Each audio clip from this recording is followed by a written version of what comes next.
अगर मैं आपसे पूछूं कि इस दुनिया की सबसे खूबसूरत जगह कौन सी है, तो आपके मन में जम्मू एंड कश्मीर, स्विट्जरलैंड या कोई और ब्यूटीफुल सी जगह आएगी। पर अगर मैं आपसे पूछूं कि इस दुनिया की सबसे रहस्यमयी जगह कौन सी है, तो जानते हो इसका आंसर क्या होगा? इसका उत्तर है इजिप्ट। आज से करीब 4000 साल पहले इजिप्शियन लोग इजिप्ट में राज करते थे। ये लोग अपने समय में बहुत ही सुंदर कलाकृतियों का निर्माण किए थे, पर इन कलाकृतियों के साथ साथ ये कई रहस्यों को भी पीछे छोड़ गए। एलियंस का होना, पिरामिड का आसमान के तारों से अलाइनमेंट, पिरामिड के अंदर एक नेचुरल एसी होना जो कि टेम्परेचर को 20 डिग्री रखती है, ये सब ऐसी चीजें हैं जो आज भी वैज्ञानिकों को चैन की नींद नहीं सोने देती। सबसे बड़ा रहस्य ये है कि ये लोग ऐसी स्ट्रक्चर्स को कैसे बिल्ड कर लिए, और ऐसी स्ट्रक्चर्स मतलब यहाँ सिर्फ पिरामिड ही नहीं बल्कि और भी बहुत सारे अनबिलीवेबल स्ट्रक्चर्स के बारे में भी बात हो रही है। क्या इन स्ट्रक्चर्स को अकेले ही इन लोगों ने बनाया है, या फिर पिरामिड्स? इजिप्ट के पिरामिड्स ये मास्टरपीस है और ये दुनिया के सबसे फेमस जगहों में से एक है। पिरामिड को बहुत सालों से स्टडी किया जा रहा है, हर टेक्नोलॉजी से इसे समझने की कोशिश की जा रही है, पर आज तक इसकी मिस्ट्री किसी ने सॉल्व नहीं कर पाया। इन्होंने एक एक पीस को एक साथ कैसे लाया और इन्होंने किस तरह का कंक्रीट का इस्तेमाल किया और ये इतने परफेक्टली अलाइंड कैसे हैं? बिना मशीन और टेक्नोलॉजी के ऐसे स्ट्रक्चर्स बनाना तो साइंटिफिकली इम्पॉसिबल है। सिर्फ एक पिरामिड के अंदर ही 23 लाख लाइमस्टोन के ब्लॉक्स का इस्तेमाल किया गया है। इन पत्थरों को एक जगह से दूसरे जगह मूव करना ही इतना मुश्किल है, तो इसे एकदम परफेक्ट पोजीशन पर लाना तो दूर की बात है, पर इन्होंने इन दोनों चीजों को किया। पिरामिड का एक एक ब्लॉक जो देख रहे हो, इनका वजन 2700 किलो से लेकर 70,000 किलो तक है। आजकल के जो मॉडर्न क्रेन्स होते हैं जो बड़े बड़े अपार्टमेंट्स को बनाने में काम आता है, वो यूजुअली 20,000 किलो से ज्यादा लिफ्ट नहीं कर पाते हैं। तो जब आज के समय में 20,000 किलो वजन उठाना इतना मुश्किल है, तो वो आज से 4000 साल पहले आखिर ये सब कैसे कर लिए? 4000 साल पहले वो 70,000 किलोस को कैसे ट्रांसपोर्ट किए होंगे बिना एडवांस्ड मशीनरी के? इसका एक जवाब है जो आप में से ज्यादातर लोगों को यकीन नहीं होगा, और वो है एलियंस। पिरामिड से जुड़ी एक थ्योरी है जिसे ओरायन कोरिलेशन थ्योरी कहते हैं। अगर आप रात के समय पिरामिड को देखोगे तो आपको दिखेगा कि वो एक्चुअली में आसमान के कॉन्स्टलेशन यानी तारों के एक नक्षत्र के साथ अलाइन करता है। आसमान के इस कॉन्स्टलेशन का नाम है ओरायन बेल्ट, और इसके 3 मुख्य तारे हैं जिनका नाम है एलनाइटक, एलनाइलम और माइंड टेका। ये तीनों तारे पिरामिड से सिंक होते हैं। इसकी पोजीशन और अलाइनमेंट बिल्कुल इन तारों जैसी। इस इम्पॉसिबल सी चीज को देखकर बहुत सारे टूरिस्ट ये मानते हैं कि पहले के समय में एलियंस धरती पर आए थे और अपने साथ एडवांस्ड टेक्नोलॉजी लाए थे, और इन्हीं की हेल्प से इस इम्पॉसिबल सी पिरामिड को इन्होंने बनाया, और ये एलियंस इन्हीं तारों से आए थे। पिरामिड को एलियंस ने बनाया या इंसान ने, ये बात तो कोई नहीं जानता, पर एक बात तो श्योर है कि पिरामिड्स और दूर तारों की दुनिया का आपस में कुछ न कुछ कनेक्शन जरूर है। कुछ थ्योरिस्ट ये कहते हैं, जो कि मैंने आपको अभी बताया, कि ये एलियंस उन्हीं 3 तारों में रहते थे, और ये पिरामिड लोगों ने इनके साथ अपने कनेक्शन को दिखाने के लिए बनाया था। तभी रात के समय ऐसी परफेक्ट अलाइनमेंट होती है। टनल्स इन पिरामिड्स। पिरामिड्स हर एंगल से रहस्यों से भरी हुई है, और इनके अंदर के टनल्स उनमें से सबसे बड़ा रहस्य है। पिरामिड में जगह जगह पर टनल्स बने हुए हैं, और पहले लोग कॉमन सेंस का यूज करके ये सोचते थे कि ये वेंटिलेशन के लिए बनाया गया होगा ताकि अंदर हवा घुस सके, पर इस बात को डिसमिस कर दिया गया, गलत साबित कर दिया गया जब एक रोबोट इसके अंदर भेजा गया। रोबोट्स ने कैमरा से ये देखा कि ये तो असल में बंद है, और हर टनल के अंत में एक बंद दरवाजा जैसा कुछ बना हुआ है। तो ये आखिर वेंटिलेशन के लिए कैसे बन सकता है? पिरामिड के अगर सारे चैम्बर्स की बात करें तो इसके अंदर टोटल 3 डिस्कवर्ड चैम्बर्स हैं। ये जो आप देख रहे हो ये है बेस चैम्बर, और ये है क्वींस चैम्बर, और सबसे ऊपर है किंग्स चैम्बर। अगर आप ऊपर वाले इस रास्ते से एंटर करोगे तब आप अंदर ही अंदर इन तीनों को एक्सप्लोर कर सकोगे, और अगर नीचे राइट वाले इस पार्ट से एंटर करोगे तब भी आप तीनों को एक्सेस कर पाओगे। पर फैक्ट ये है कि आज तक इन्हें कोई ठीक से एक्सप्लोर नहीं कर पाया। ध्यान दीजिएगा, मैंने कहा डिस्कवर्ड चैम्बर्स। मतलब इसके अंदर और कितने चेम्बर्स होंगे ये कोई भी नहीं जानता। और ये भी माना गया है कि ये टनल्स इसलिए बनाए गए थे क्योंकि उस समय के लोग ये मानते थे कि अगर किंग यानी राजा की बॉडी को अगर इस चैम्बर में रखा गया और ये शाफ्ट बनाया गया तब उनकी आत्मा, उनकी सोल आसमान के इन तारों की तरफ जाएगा। इसे पिरामिड का स्टार शाफ्ट थ्योरी भी कहते हैं। जब इस क्वींस चैम्बर के अंदर रिमोट कंट्रोल कैमरा को भेजा गया तब ये देखने मिला एक बंद स्टोन जिसके ऊपर मेटल पिन लगा हुआ था। इसे ऐसा बनाया गया था मानो ये लोग नहीं चाहते हो कि कोई इसके अंदर जाए। और इसके डिस्कवरी के बाद ऐसी बहुत सारी थ्योरीज सामने आई जो ये कहती है कि इसके अंदर और एक अनडिस्कवर्ड चैम्बर मौजूद है। पर एक नए एडवांस्ड टूल के जरिए इस बंद दरवाजे को ड्रिल करके इसके अंदर एक छोटा सा कैमरा को भेजा गया। तो उस कैमरे ने इस फोटो को खींचा और इसके अंदर जाने के पहले ही वो कैमरा एक रहस्यमयी तरीके से खराब हो गया और इसके आगे की एक्सप्लोरेशन अधूरी रह गई। और उसके बाद से वहाँ की गवर्नमेंट फिर कभी किसी को अलाउ नहीं की इस पिरामिड को एक्सप्लोर करने के लिए। पर पॉसिबिलिटी अभी भी है कि इसके अंदर और भी ऐसे कई टनल्स हैं जो अभी तक डिस्कवर नहीं किए गए। वो पिरामिड्स क्यों बनाए गए कोई एक्सप्लेनेशन न होने के चलते आज तक तो यही माना गया है कि ये पिरामिड्स उस समय के राजा और रानियों के कब्र के पर्पस के लिए बनाया गया था।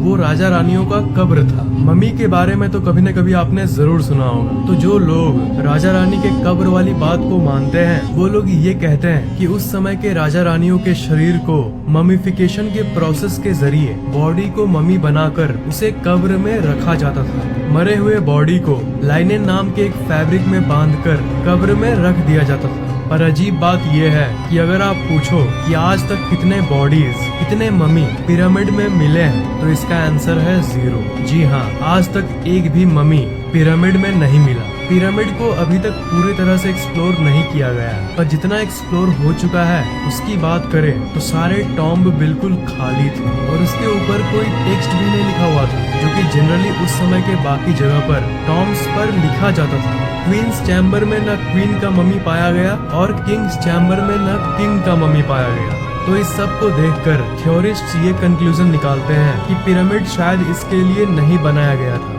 मे बी ये किसी और कारण के लिए बनाया गया हो और इसी सब के चलते ज्यादातर विचारक ये मानते हैं कि ये किसी एलियन के वजह और उनके पर्पस के लिए बनाया गया था और शायद ये एक तरह का पावर प्लांट था। पिरामिड इतने परफेक्ट कैसे हैं? क्या आपको पता है कि इस पूरी दुनिया की मैप को अगर आप लो और अगर सेंटर का पता लगाओ तो सेंटर कौन सा होगा? अमेजिंगली इस पूरी धरती का जियोग्राफिकल सेंटर वही जगह है जहाँ पर ये पिरामिड्स हैं। हाँ श्योर, ये कंप्लीट कोइंसिडेंस यानी इत्तेफाक भी हो सकता है, पर ये मत भूलिए कि ये पिरामिड्स उस समय बनाए गए थे जब इंसानों को धरती के बारे में कुछ नहीं पता था। उस समय तो ये भी डिस्कवरी नहीं हुई थी कि धरती गोल है। जैसा कि आपको पता ही होगा, पहले के लोग ये मानते थे कि अर्थ फ्लैट है। तब उस समय ये लोग आखिर अर्थ के सेंटर को कैसे ढूंढ लिए? और एक चौंका देने वाली बात यह है कि इस पिरामिड का एक पार्ट एकदम नॉर्थ पोल के अलाइनमेंट में है। अगर इसके सेंटर से एक एरो निकाले तो वो सीधा नॉर्थ पोल पर जाके मिलेगी। बस कुछ किलोमीटर का सिर्फ थोड़ा सा ही फर्क है। पर आपको ये जान के हैरानी होगी कि आज से 4000 साल पहले लैंड मास जो था उसकी पोजीशन एक्चुअली थोड़ी सी चेंज हो गई और टेक्टोनिक प्लेट्स हिल गए हैं। इसलिए जो थोड़ी सी फर्क है वो भी सालों के धरती की स्ट्रक्चर बदलने के चलते हुई है, जो कि नेचुरली होते रहती है। नहीं तो उस समय 4000 साल पहले ये परफेक्टली अलाइंड था नॉर्थ पोल के तरफ। पिरामिड स्टोन्स, आपको क्या पता है कि जिन पत्थरों से पिरामिड बनाया गया था वो किसी आम पत्थर से लाखों गुना ज्यादा मजबूत है और साइंटिस्ट्स इस पत्थर को बहुत एनालाइज किए हैं। और क्या आपको यकीन होगा कि साइंटिस्ट्स को आज तक नहीं पता चला कि एग्जैक्टली ये है क्या?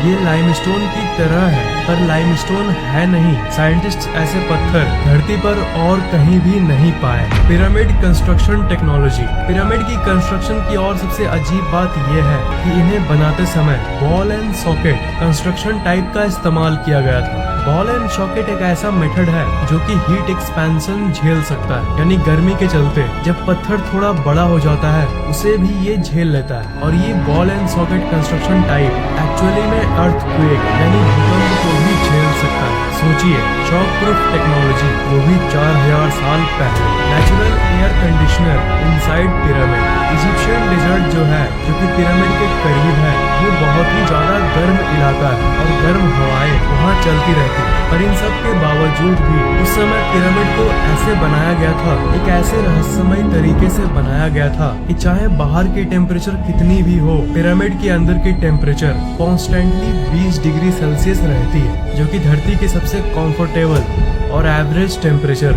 इसे आप 4000 साल पहले की नेचुरल एसी यानी एयर कंडीशनर भी कह सकते हैं। तो क्या ये सब facts, natural AC, earthquake resistant buildings, Orion star alignment, north pole direction without compass, क्या ये सब महज इत्तेफाक है या फिर सच में इसके पीछे किसी इंटेलिजेंट प्राणियों का हाथ है, जिन्हें इतना नॉलेज था इस दुनिया के बारे में जितना हमें आज भी नहीं है? थ्योरिस्ट्स का ये मानना है कि ये नॉलेज उन इजिप्शियन लोगों को एलियंस ने ही दिया था।